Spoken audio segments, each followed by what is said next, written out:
말씀의 제목은 세마포 옷을 입히고 라는 제목으로 하나님 말씀 보겠습니다. 뭐라고요? 세마포 옷을 입히고. 세마포 옷이 무엇인지는 잘 모른다 하더라도 좋은 옷인가 보다 생각하시면 돼요. 여러분 설교를 제가 할 때 앞에 내가 무슨 얘기를 해야 되지? 무엇으로 여러분들을 딱 집중시켜야 되지? 여러분들의 마음을 열 수 있을까? 얼마나 고민하는지 아십니까? 참 감사한 것은 제게 아내가 있다는 건 참 감사한 거예요.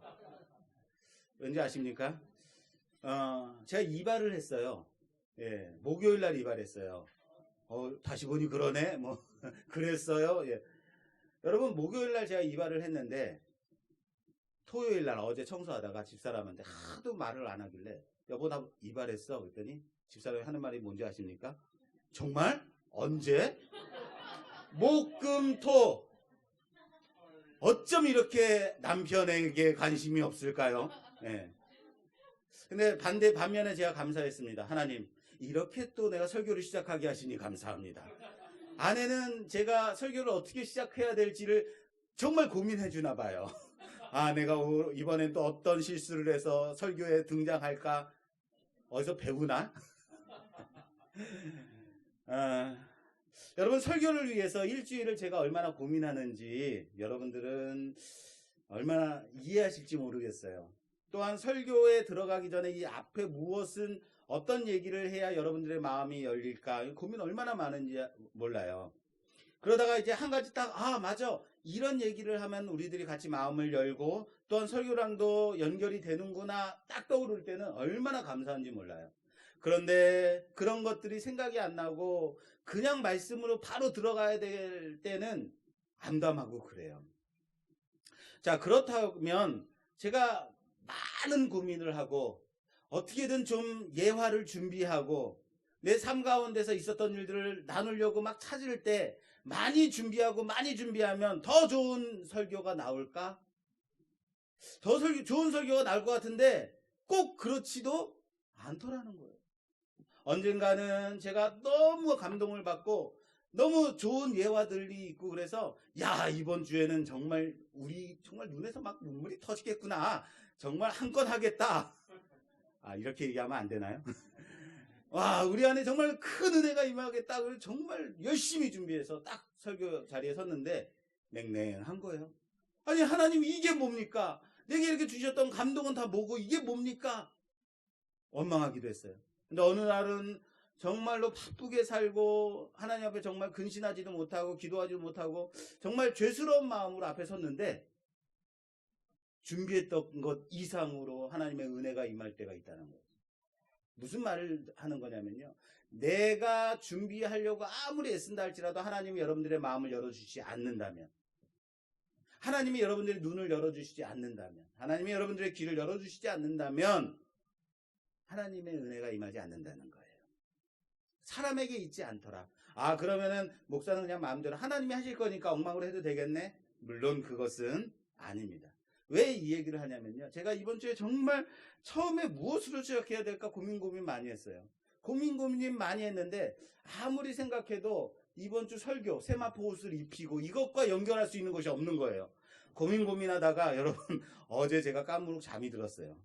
까무룩 잠이 들었다가 꿈에 어떤 꿈을 꿨냐면요, 제가 대통령이 된 거예요. 대통령이 됐어요.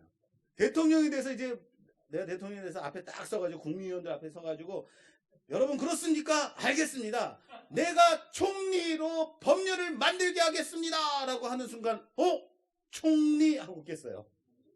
뭔지 아세요? 무슨 말인지 이해되세요? 요셉이 뭐가 됐어요? 총리가 됐어요. 내가 얼마나 총리 했는지 꿈속에서 내가 총리를 부르짖은 거예요. 깜짝 놀라가지고 이거 정말 내가 고민을 참 많이 하긴 많이 했구나, 이것이 느껴지더라고요. 그렇다고 그러면 오늘 제가 이제 드리는 설교가 조재용 목사 많이 고민했기 때문에 좋은 설교가 나오느냐? 아닙니다. 여러분들이 기도하고 여러분들의 마음 문이 열려서 하나님 말씀을 아멘으로 받는 여러분 되시길 주님의 이름으로 부탁합니다. 자, 5월은 가정의 달이에요. 그리고 교회에서도 많은 주일들이 있어요. 첫 주는 어린이 주일, 두 번째 지난주는 어버이 주일, 그리고 오늘은 교동문에서도 봤듯이 청년 주일 또는 교회 학교 주일, 교육 주일이라고, 교육부서 주일이라고 지킵니다. 이래저래 행사가 이제 아주 많은 달이기도 합니다. 그래서 어린이 주일 또한 어버이 주일. 그래서 이 부분을 생각하다가 이제 마태복음에 아주 재미있는 예가 있어요. 그래서 한번 좀 보려고 합니다. 마태복음 19장을 보면요, 아주 재미있는 비교가 나오는데 이것은 비교라고 생각하지 않고 봐요. 근데 이것은 비교입니다. 마태복음 19장 13절 이하에 제가 봉독하겠습니다. 그때에 사람들이 예수께서 안수하고 기도해 주심을 바라고 어린아이들을 데리고 오매 제자들이 꾸짖건을 예수께서 이르시되 어린아이들을 용납하고 내게 오는 것을 금하지 말라. 천국이 이런 사람의 것이니라 하시고 그들에게 안수하시고 거기를 떠나시니라. 이렇게 돼 있어요. 부모들이 어린아이 자기 자식들을 안수해달라고 데려온 거죠. 기도해달라고 데려왔는데 누가 막아요? 제자들이 막았어요. 꾸짖어요. 여기가 어디라고 애들을 데려와. 애들은 가라. 이런 거죠. 그런데 예수님께서 그러지 마. 용납해. 데리고 와. 하고 안수해 주셨다라는 내용이에요. 그리고 말씀하신 게 뭐예요? 천국은 바로 이런 자의 것이다 라고 말해요. 근데 여기서 끝나는 게 아니라 그 바로 다음 절에 어떤 내용이 있는지 아십니까? 그 바로 다음 절에 16절. 어떤 사람이 주께 와서 이르되 선생님이여 내가 무슨 선한 일을 하여야 영생을 얻으리까? 라고 되어 있어요. 어떤 사람이라고 되어 있는데 여러분 개역개정 성경에 그 보는 성경, 묵자 성경에 보면 앞에 표제어가 있어요. 뭐라고 되어 있는지 아십니까? 재물이 많은 청년. 재물이 많은 청년이라고 되어 있어요. 이 어떤 사람이 누구라고요? 그렇죠. 부자 청년이에요. 부자 청년이 예수님께 나와요. 그래서 묻습니다. 선생님, 내가 어떤 선한 일을 해야 영생을 얻겠습니까? 라고 물어봐요. 그런데 이 부자 청년이 예수님 앞에 나올 때 막는 사람이 있어요, 없어요? 없더라요. 이게 비교예요. 어린 아이들을 부모가 데리고 나올 때는 그 앞을 막아서더니 청년이 나오는데 막아서지 않더라라는 거예요. 왜 막아서지 않았을까요? 어른이라서? 그렇죠. 귀티가 나는 거죠. 딱 그냥 비싼 옷을 딱 입고 얼굴에 기름이 쫙 흐르면서 딱 광채가 나면서 선생님 앞에 딱 나오니까 아이고 이쪽으로 오십시오. 여기입니다. 예수님. 그러지 않았을까요? 이 부자 청년이 나올 때는 아무도 막아서지 않는데 바로 앞절에 어린아이들이 나올 때 막아서더라는 거예요. 이게 우리의 모습이에요. 이게 제자들의 모습이에요.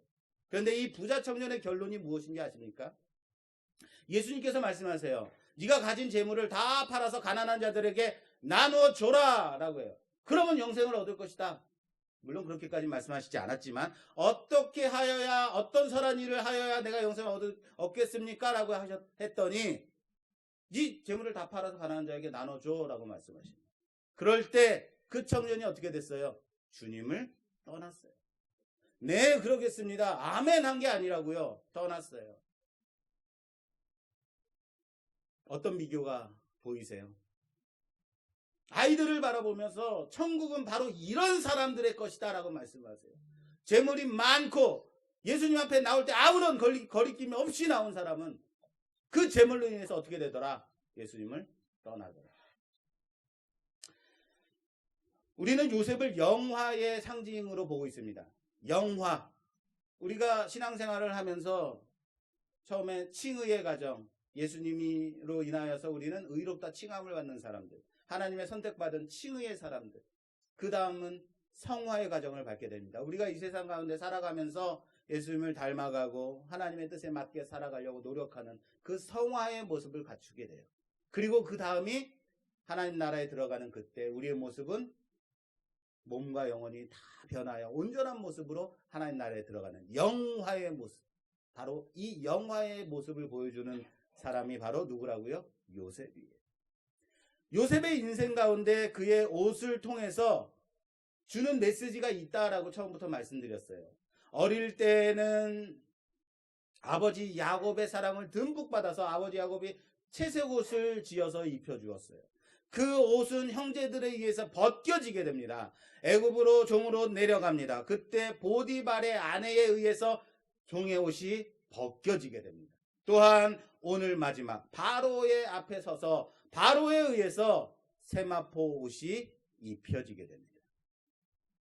오늘 42절 말씀에 자기의 인장반지를 빼어 요셉의 손에 끼우고 그에게 세마포 옷을 입히고 금사슬을 목에 걸고 라고 되어 있어요. 자, 여기에 그의 옷에 대한 표현, 요셉의 옷을 어떻게 표현하고 있는지 좀 유의해서 보고 싶습니다. 요셉이 옷을 어떻게 했대요? 옷을 입었다가 아니에요. 세마포 옷을 입었다가 아니라 옷을 입히고 라고 되어 있어요. 내가 입은 것이 아닙니다. 입혀진 겁니다. 이것을 수동태라고 하죠. B 플러스 PP. 예. 자신이 입은 것이 아니라 입혀진 것이다 라는 거예요. 그렇습니다. 요셉은요, 한 번도 자신이 어떠한 옷에 입으려고 하거나 벗으려고 하지 않았다는 거예요. 그의 인생이 그렇게 입혀졌고 그렇게 벗겨졌고 그렇게 높은 자리에 오르게 되었다라는 거예요. 그렇습니다. 영화라는 것은요, 내가 하려고 해서 가진 애를 쓴다고 해서 되는 것이 아니다라는 사실을 아시길 바랍니다. 그렇게 되어지는 거예요. 예수 그리스도의 공로에 힘입어 하나님께서 우리를 붙드셨으니 끝내 만들어 가실 그 하나님은 우리를 영화의 자리에 올려놓으신다는 사실을 믿으시길 바랍니다. 바로 그거예요. 권위라는 것은요, 내가 아무리 권위를 세운다 할지라도 내가 아무리 권위를 부린다고 해서 권위가 세워지는 것이 아니라는 거예요. 누군가의 도움으로 말미암아 그렇게 되어지는 것도 아니라는 사실을 아시길 바랍니다. 권위는 어떻게 되는 거예요? 세워지는 거예요. 내가 권위를 부린다고 해서 권위 있는 자가 아니라 그렇게 인정되어질 때, 그렇게 살아갈 때, 그렇게 하나님께서 세워주실 때 권위가 쓰는 거예요. 사랑하는 여러분, 옷을 입으려고 하지 마십시오. 말이 이상하네요. 그럼 어떻게 벗으라는 얘기인가요, 지금요? 온갖 애를 써서 가지려고 하지 마시라는 얘기예요. 그 자리에 바등바등 버티려고 하지 마세요. 하나님이 입혀주십니다. 영화의 그날을 바라보시는 여러분 되시기를 주님의 이름으로 축원합니다. 우리 한 군데 좀 더 봤으면 좋겠어요. 마태복음 22장에 보면요, 아들의 혼인잔치를 준비하는 임금의 비유가 나와요. 이 비유에서 임금이 종들을 보내어서 손님들을 청해요. 그런데 손님들이 온다 그래요? 오지 않는다 그래요? 못 온다 그래요. 난 바빠서 못 가. 나는 잔치, 난 소도 사야 되고 밭도 갈아야 되고 논도 갈아야 되고. 그래서 다들 안 온다는 거예요. 그래서 임금이 종들에게 말합니다. 밖에 나가서 만나는 모든 사람들 데려와서 잔치 자리를 채워라 라고 합니다. 그런데 자, 마태복음 22장 11절 이하에 제가 봉독하겠습니다. 임금이 손님들을 보러 들어올세 거기서 예복을 입지 않은 한 사람을 보고 이르되 친구여 어찌하여 예복을 입지 않고 여기 들어왔느냐 하니 그가 아무 말도 못하거늘 임금이 사환들에게 말하되 그 손발을 묶어 바깥 어두운 데에 내 던지라. 거기서 슬피 울며 이를 갈게 되리라. 할렐루야. 잔치에 손님을 가득 채웠어요. 그런데 한 사람만이 쫓겨났어요. 왜요? 그렇죠. 예복을 입지 않았기 때문에 쫓겨나요. 그런데 데려올 때는 언제고 아무나 데려오라고 그래 놓고 이제 와서 쫓아내느냐라는 거예요. 뭡니까 이거?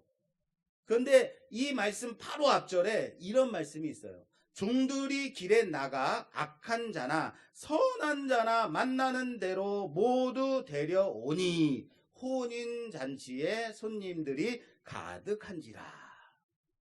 종들이 임금의 명령에 따라서 나가서 데려왔어요. 그런데 단지 나가서 손님들을 데려올 때에 그 자리를 채워요. 종들이 나가서 손님들을 데려오는, 청하는 기준이 뭐예요? 없어요. 선한 자나 악한 자나 모두 데리고 와요. 그런데 한 손님만이 쫓겨났어요. 왜 쫓겨났다고요? 예복을 입지 않았어. 그 예복은 뭐예요? 주인의 기준은 어디에 있는 거예요? 선함에 있어요? 악함에 있어요? 아니요. 어디에 있다고요? 예복에 있는 거예요. 옷에 있는 거예요. 청함에는 기준이 없지만 잔치에 들어올 때는 예복을 입어야만 하는 거예요. 사랑하는 여러분, 우리는 우리 자신의 선함이나 악함으로 인하여서 이 자리에 앉아 있는 것이 아닙니다. 하나님께서 우리를 청하셨고 그 청함에 부르심에 응답해서 이 자리에 앉아 있는 거예요. 근데 중요한 게 무엇인지 아십니까? 예수 그리스도로 옷 입는 자 되시기를 주님의 이름으로 축원합니다. 갈라디아서 3장 27절 말씀에 누구든지 그리스도와 합하기 위하여 세례를 받은 자는 그리스도로 옷 입었느니라. 할렐루야. 따라서 합시다. 그리스도로 옷 입었느니라. 아멘. 그렇습니다. 우리는 예수 그리스도의 옷을 입은 자들이에요. 쉽게 말씀드릴게요. 우리는 더럽고 추악해요. 우리는 죄인 중에 죄인이에요. 그래서 하나님이 우리를 보면 이 죄인, 나쁜 놈하고 죽일 수밖에 없어요. 심판을 받을 수밖에 없어요. 그런데 예수님이 우리를 덮어주신, 예수님의 옷으로 우리를 덮어주신 거예요. 그랬더니 하나님 눈에 뭐만 보이는 거예요? 예수님의 옷만 보이는 거예요. 예수님만 보이는 거예요. 그러니까 하나님이 우리를 용서하실 수밖에 없는 거예요. 그리스도로 옷 입는 여러분 되시기를 주님의 이름으로 축원합니다.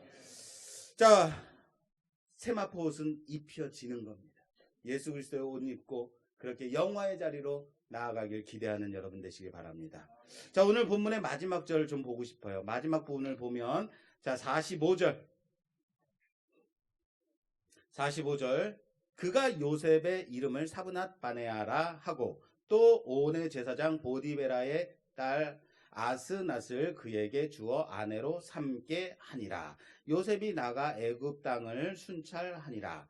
요셉이 애굽 왕 바로 앞에 설 때에 30세라 라고 되어 있어요. 요셉이 총리가 됩니다. 그리고 이때 요셉의 나이가 몇 살이에요? 30세. 요셉은 젊은 총리, 높은 권력자, 성공한 인생이 되었어요. 그러나 오늘 말씀이 요셉을 단지 이러한 성공한 한 젊은 청년으로 드러내고 있지 않다는 거예요. 무엇을 드러내고 있는지 아시겠습니까? 뭔가 좀 어색하지 않아요? 지금 제가 말씀을 읽었는데 마지막 절 45절 46절 보면요, 조금 어색한 부분이 있지 않나요? 아니요, 많이 어색해요. 뭐가 어색하다는 거예요? 자, 여기 이 한 절에 세 가지가 나와요. 45절에 우선 애굽의 총리가 됩니다. 그리고 이름을 뭐로 바꿔요? 요셉에서 사브낫 바네아로 고칩니다. 그리고 결혼을 합니다. 그런데 이름을 사브낫 바네아라고 고쳐요. 이름을 고쳤는데 아무렇지도 않으세요, 여러분? 요셉이 고친 겁니까? 히브리인에게 이름은 뭐라 그랬어요? 자신의 정체성. 자기의 정체성이에요. 요셉은 자기를 가리키는 부모가 주신 이름이에요. 그런데 그것을 갑자기 바로가 사브낫 바네아로 고쳐요. 그 이름을 히브리식 이름이 아니라 애굽식 이름으로 고쳤어요. 이름의 뜻은 지금 중요하지 않습니다. 좀 쉽게 말씀드릴까요? 요셉이 조선에서 살다가 일본이 우리나라를 침범하자 창시 개명하고 거기서 귀족이 된 거예요. 이해되십니까? 이름을 고친 거예요. 게다가 결혼을 했는데 누구의 딸이에요? 제사장. 누구의 어떤? 온의 제사장. 온은 태양신을 섬기는 제사장이에요. 그 딸과 결혼해요? 이상하지 않으세요? 자, 쉽게 말씀드릴게요. 조계종 주지승의 딸과 결혼을 한 거예요, 이거요. 아니, 목사의 아들이 그래. 이렇게 얘기하면 되겠네. 자, 우리 아들 성윤이가 아빠, 제가 사랑하는 여자가 생겼어요. 자매를 데려왔어. 그래, 예쁘네. 아버지는 뭐 하시노? 그랬더니 아버지는 안 계시고요. 어머님이 옆에 절에 승려이십니다. 아빠, 나는 얘랑 결혼하지 않으면 절대 안 되겠어요. 이거 어떡할 거예요, 이거? 게다가 이름까지 바꿔주세요. 법명을 받았습니다. 성윤이 아니라 성찰이요. 이거 어떻게 해야 돼, 이거? 이런 상황이에요, 지금요. 내 아들이 결혼하겠다고 데려온 자매가 무당의 딸이다. 이거 어떡할 거예요? 목사의 아들인데. 이게 어색하다는 거예요. 그죠? 만약 여러분 신앙생활 열심히 하던 한 자매가 정말 철야도 하고 수예배도 나오고 새벽예배도 하고 빠지지 않고 봉사도 열심히 하던 한 자매가 어떤 한 남자를 만나가지고 결혼을 하겠다고 온 거예요. 그런데 그 가정이 예수를 믿지 않고 불교 집안에다가 종갓집 며느리, 맏며느리 시집 가서 그 많은 제사를 다 본인이 맡아서 해야 되는 그런 상황에 들어갔다라고 하면 여러분들은 어떻게 말씀하실 거예요? 여러분들은 그래, 잘했어. 여러분 좋게 평가할까요? 그렇게 평가 안 해요. 그 자매에 대해서 이럴 줄 알았어. 이래서 자매들의 신앙은 냄비 신앙이야. 금방 뜨거워졌다. 금방. 이런 얘기 하지 않을까요? 분명히 돈이 많아서 결혼했을 거예요. 명예 보고 시집 간 거야. 쯧쯧쯧 이러지 않겠느냐 라는 거예요. 우리는 꼭 어디에 서 있어요? 정죄하는 자리에 서 있다고요. 손가락질하는 자리에 내가 그럴 줄 알았어에 가 있어요.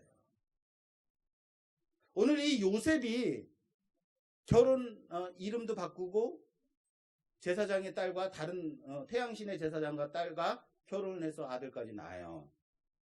이것을 성경이 무엇이라고 표현하고 있는가? 이런 어떤 상황이 벌어졌을 때 성경이 이 부분에 대한 코멘트를 할 때가 있어요. 세 가지 반응이 있습니다. 그것에 따라서 우리는 해석을 해야 돼요. 첫째, 이 일이 하나님이 기뻐하시는 일인가 기뻐하시지 않는 일인가를 말씀해 주실 때가 있어요. 이 일이 하나님이 기뻐하는 일인가 기뻐하시지 않는가. 기뻐하면 하나님이 좋아하시는 일이구나 하는 거예요. 기뻐하시지 않는다라고 하면 하지 말아야 된다는 거예요. 자, 둘째, 이 일을 하나님이 인정하시는가 인정하시지 않는가. 이 부분에 대해서 코멘트할 때가 있습니다. 그래서 그것에 따라서 우리는 그 기준으로 말씀을 봐요. 이해해야 돼요. 이 첫째와 둘째는 이해되시죠? 자, 세 번째, 이것이 제일 어려워요. 이 일에 대해서 아무런 반응이 없을 때. 우리는 어떤 상황이 벌어졌을 때 내가 보이는 그 상황에 대해서 손가락질하고 비난하고 정죄하는 자들이라고요. 내가 그 자매 그럴 줄 알았어 라고 간다고요. 첫째, 둘째에 대한 부분은 우리는 해석이 그 말씀에 따라 해석하면 되는데, 세 번째, 성경 말씀에 아무런 키워드가 없고 코멘트가 없을 때, 아무런 말씀이 없을 때 우리는 어떻게 해석해야 되는가? 다시 말하겠습니다. 요셉이 이방 제사장의 딸과 결혼하고 이름을 바꾼 것에 대해서 성경이 어떻게 표현하고 있는가? 우리는 그럼 요셉이 잘못한 것이다. 요셉이 내가 이럴 줄 알았어. 권력의 맛을 보더니 이래서 젊은 사람들은 권력을 잡으면 안 돼. 이런 식으로 갈 것인가? 요셉이 이름을 바꾼 것은 요셉의 본질인 이름까지도 바뀐 것이다. 그리고 애굽인으로 살았다라는 것을 말하고 있는 거예요. 근데 이것에 대해서 우리는 어떻게 이해해야 되는 것인가? 이런 거죠. 이게 이해가 적절하게 될지 모르겠습니다. 저는요, 커피를 아주 좋아합니다. 아십니까? 커피를 많이 좋아해요. 그래서 커피를 많이 좋아하다 보니까 모카포트에서 커피를 내려보기도 하고 에스프레소 머신에서 커피를 내리기도 하고 그리고 캡슐 머신도 사용하고 그리고 핸드드립 커피도 마셔보고 별의별 다 해봤어요. 한동안 이 여러 가지 커피들 중에 제일 시간이 많이 걸리고 정성이 많이 쓰이는 곳이 뭐냐면 핸드드립 커피예요. 이 핸드드립 커피에 빠져 사는 적이 있었어요. 가장 원시적인 커피 내리는 방식이지만 여러분 가장 다양하고 깊은 커피의 맛을 느낄 수 있는 방식이 바로 핸드드립 커피예요. 이 핸드드립은 어떻게 하는 거냐면요. 커피 콩을 핸드밀에 넣어서 손으로 돌려가지고 커피를 갑니다. 맷돌처럼 커피콩을 갈아서 곱게 만들어요. 그리고 그 커피콩이 갈린 그 가루를 드리퍼에 넣어서 기름종이를 깔고 그 위에 커피 간 것을 넣고, 그리고 드리퍼에다가 드립 포트로 주전자로 골고루 1차, 2차, 3차에 걸쳐가지고 커피를 천천히 내립니다. 그러면은 이 커피콩을 갈은 핸드밀로 해서 갈아서 그 위에다가 커피 가루를 넣고 커피 포트로 슬슬슬 천천히 커피를 내릴 때 그 커피 향이 아주 너무 죽여주는 거거든요. 그런데요, 제가 이 일을 하고 있으면 옆에서 사람들이 뭐라 그래요. 특히 제 아내가 커피를 핸드밀에 넣고 막 갈고 있어요. 한참 갈아야 돼요. 그럼 여보, 꼭 그렇게까지 해서 커피를 마셔야겠어? 드리퍼에다가 커피 가루를 올려놓고 드리포트로 천천히 1차, 2차 이렇게 해서 둥글둥글하게 커피물을 내립니다. 그때 옆에서 말합니다. 여보, 그렇게까지 해서 커피를 꼭 마셔야겠어? 라고 말해요. 그럴 때 제가 말하는 것이 있어요. 나는 지금 커피를 가는 것이 아니라 행복을 갈고 있는 거야. 멋있지 않습니까? 제가 그런 사람이에요. 제가 또 말해요. 나는 지금 커피를 내리는 게 아니야. 이 과정을 통해서 지금 행복을 내리고 있는 거야. 이게 얼마나 행복한 일인지 알아? 나는 지금 내린 커피를 마실 때 커피를 마시는 것이 아니라 난 지금 철학을 마시는 거야. 인생을 마시는 거야. 행복을 마시는 거야. 라고 말해요. 나는 지금 얼마나 행복한지 몰라. 라고 말해요. 여러분, 맛있는 커피를 마시는 것은요, 그 순간의 행복이 아니라요, 커피를 준비하고 갈고 커피 물을 끓여서 천천히 포트에서 내리는 그 모든 과정을 포함해서 마지막에 커피가 내려졌을 때 그 한 모금, 첫 모금을 딱 마실 때의 그 느낌! 막 침이 막 저는 벌써 돋네요. 그게 행복이라는 거예요. 그게 커피를 마시는 거예요. 근데 요즘은요, 이것도 좀 귀찮아져서 그냥 커피 머신으로 내리고 말지만 쉽게 마실 수는 있지만 그만큼의 행복의 의미를 되새기는 데는 역부족이더라. 무슨 말입니까? 과정이 있어야 된다는 거예요. 과정은 언제나 있다라는 거예요. 만들고자 하는 그 과정이 있어야 그만큼의 행복함, 그만큼의 생각, 그만큼의 맛을 더 느낄 수 있다라는 거예요. 지금의 이 모습을 보고, 지금의 이 고생하는 이 모습을 보고, 변질돼 보이는 이 모습을 보고 판단하지 말자라는 거예요. 하나님은 상황을 이끌어 가실 때에 그 상황 속에서 하나님께서 만들고 싶은 메시지가, 모습이 있다는 사실을 믿으시기 바랍니다. 아무런 코멘트가 없어요. 요셉이 이름을 바꿨어요. 요셉이 다른 종교의 제사장의 딸과 결혼했어요. 성경에는 멘트가 없어요. 그럼 요셉이 잘못한 것인가 잘한 것인가? 무엇을 통해서? 그 과정을 통해서 결론을 보면 돼. 하나님은 그 과정을 통해서 만들고자 하는 역사가 있다는 거예요. 어느 날 하나님이 호세아 선지자에게 나타나서 말씀하십니다.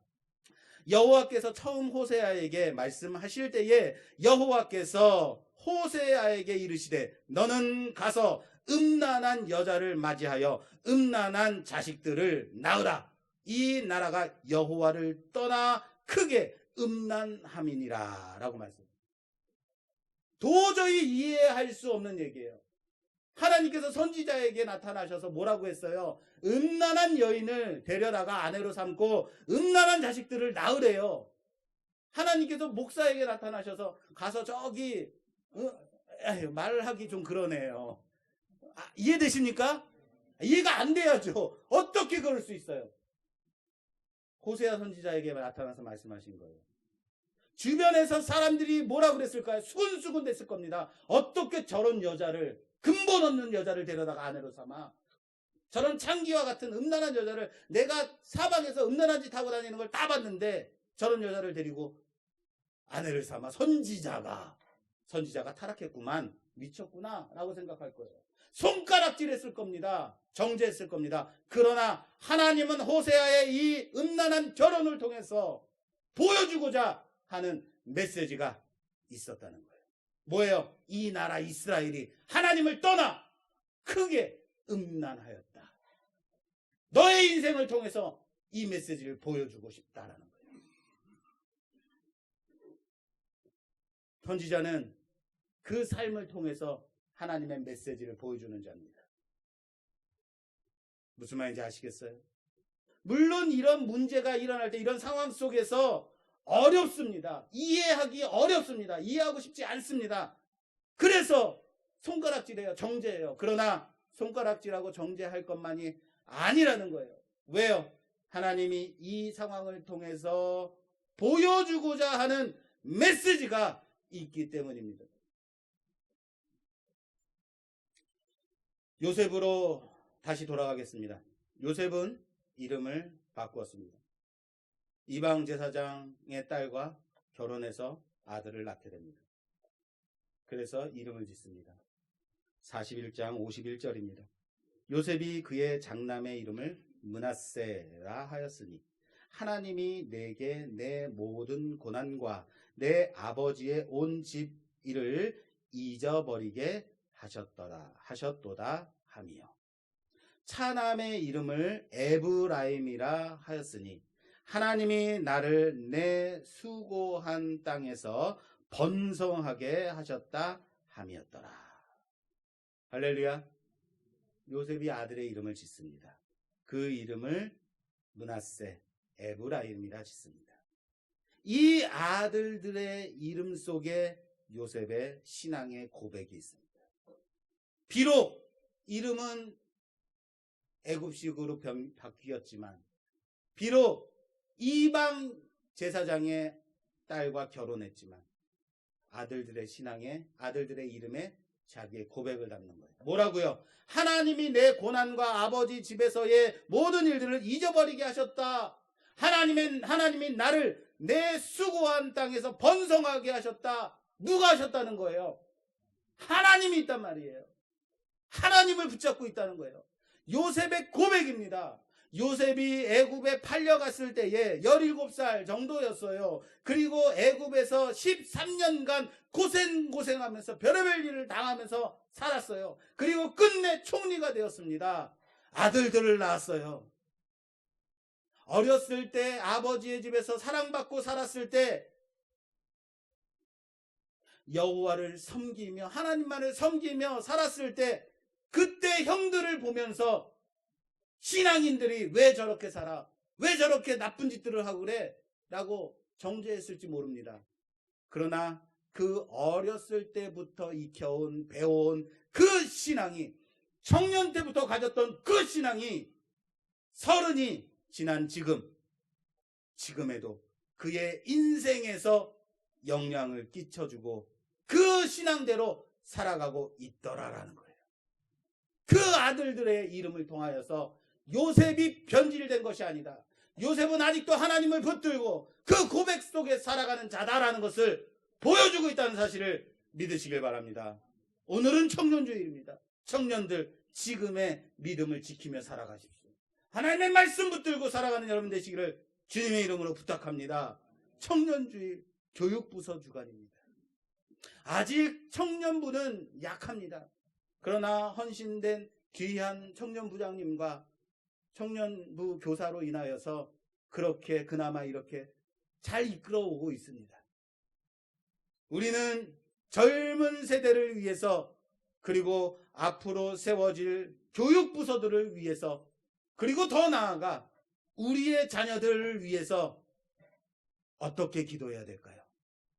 여러분들은 어떻게 기도해야 될까요? 이들이 잘 되기를 위해서 기도해야 될까요? 좋은 대학에 가고 좋은 직장에 가고 성공하기를 위해서 기도해야 될까요? 아니라는 거예요. 그들의 믿음을, 그들의 신앙을 위해서 기도해주는 여러분 되시기를 주님의 이름으로 부탁합니다. 요셉은 비록 이방 제사장의 딸과 결혼했지만 그의 믿음은, 그의 신앙에 그의 신앙이 그 아들들에게 지금 제대로 전달되어지고 있다라는 것을 오늘 말씀이 보여주고 있어요. 여러분들 세대에서 끝내지 말라고요. 우리 말씀교회 처음에 제가 왔을 때 연세 드신 분들이 너무 많았어요. 평균 연세가 60몇 세. 제가 제일 젊어요. 어떻게 하면 좋은가? 그런데 사랑하는 여러분, 말씀교회가 세워진 것은 우리 세대로 이제 끝나는 말씀교회가 아니라는 거예요. 다음 세대를 준비하며 다음 세대를 일으키며 그렇게 우리의 신앙을, 우리가 이 교회를 세웠던 그 믿음을 우리 청년들에게, 젊은이들에게, 다음 세대에게 이어주기를 위해서 기도하는 여러분 되시기를 주님의 이름으로 축원합니다. 이스라엘은 혈통에 있지 않다고요. 구원은 어떠한 혈육에도 어떠한 인간적인 노력에 여하에도 있지 않다는 거예요. 오직 믿음으로 이어지는 우리의 고백입니다. 서른 즈음의 사람들은 얼마나 이루었는가를, 어느 회사에 다니는가를, 어떤 대학을 나왔는가를, 어떤 차를 타고 다니는가를, 얼마나 벌었는가를 봅니다. 그러나 우리는 그가 얼마나 하나님 앞에 바르게 서 있는가를 봐야 될 것입니다. 그가 얼마나 바른 신앙을 그의 자손에게 흘려보내주고 있는가, 다음 세대에게 이어주고 있는가를 봐야 된다고요. 그의 인생이 얼마나 하나님의 언약의 그 계획 속에서 사용받고 있는가를 봐야 한다는 사실을 믿으시기 바랍니다. 이제 우리를 점검해 봤으면 좋겠습니다. 내 자신을 좀 점검했으면 좋겠습니다. 내가 어디에서 살고 있는가, 무엇을 얼마나 가지고 있는가, 어느 위치에 있는가가 아닙니다. 하나님이 원하시는 그 자리에서 믿음의 싸움을 실망하지 않고 끝까지 감당하며 앞으로 나를 통하여 만들어내실, 그렇게 이어가실, 그리고 만들고 있는 그 하나님의 나라를 세우며 그리스도로 옷 입고 신앙의 고백 속에서 살아가는 우리가 되기를 주님의 이름으로 축원합니다. 축원합니다. 이 시간 우리 함께 기도할 때 하나님, 우리가 가지려고 하고 입으려고 하고 채우려고 했던 모든 것들을 내려놓습니다. 그리스도로 옷 입는 자, 하나님으로 인하여서 입혀지는 자, 그렇게 세우실 하나님을 바라보며 살아가는 자들 되게 하옵소서.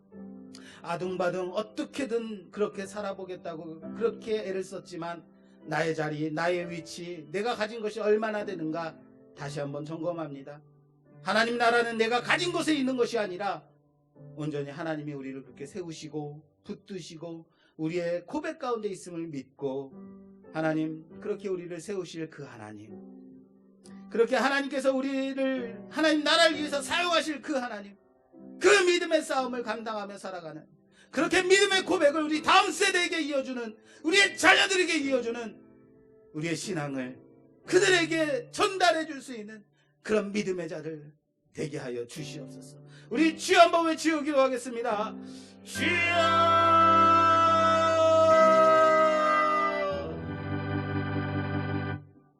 하나님, 서른 즈음에 세상은 가진 것을 봅니다.